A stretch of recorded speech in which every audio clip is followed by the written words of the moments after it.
Human nga makaangkon og 1 kilometer road concreting og duha ka covered court agianan padung sa kapilya og eskwelahan sa barangay Sikitan, lungsod sa Pinyan, gisemento na pud sa probinsya. Alang sa dugang detalye, sayro nato gikan kang Lori V. Kabili. Gumikan kay gitubag ni Governor Roberto Uy ang ilang gihangyo, mahapsay na unya ang pag-agi sa mga magtutungha ingon man sa mga katawhan nga mosimba sa ilang kapilya dinhi sa barangay Sikitan, Pinyan, Zamboanga del Norte. Gisemento na pud karon sa probinsya pinagi sa mga persona higikan sa Provincial Engineering Office ang agianan padung sa kapilya ingon man sa eskwelahan sa barangay Sikitan, lungsod sa Pinyan sa primero distrito ning probinsya. Ang maong gipangayo nga proyekto sa mga taga-barangay mobalor og 756,000 ug aduna kini gitas-on nga usa ka gatos ka metros ug gilapdon nga 4 metros. Kay baluan nga dugay-dugay na nga nakabenepisyo ang mga lumulupyo sa barangay Sikitan sa mga proyekto sa probinsya ubos sa administrasyon ni Governor Roberto Uy nga naglangkob sa 1 kilometer road concreting project sa dakong covered court alang sa mga kalihukan sa barangay ingon man sa mini covered court sa Sikitan Elementary School.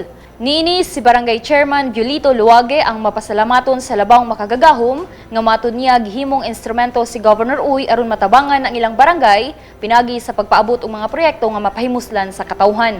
Ako balik-balik ko na ko kayo daghang kayong dako ko kayo pasalamat ni Gob sa iyang gihatag project na ako sa akong barangay.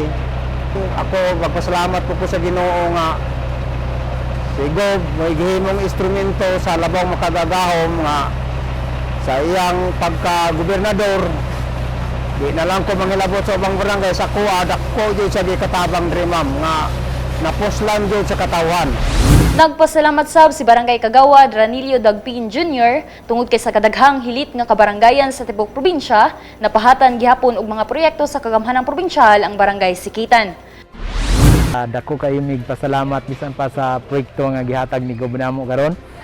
Bisan pa sa concreting sa daghan kayo nga barangay nga mga hilit-hilit ang amuang barangay gitagaan pag niya dakong higayon nga diin makabenepisyo sa mga proyekto nga diin alang sa amuang mga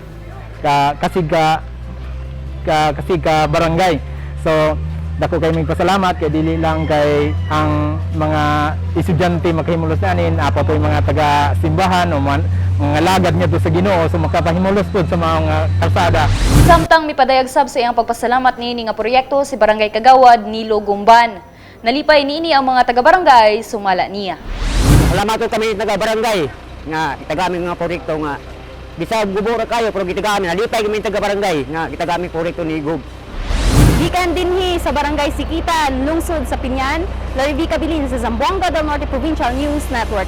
Ang dapig sa kamaturan, duyog sa kalambuan. Magpabiling updated sa mga pinakaulahing kalambuan ning atong probinsya.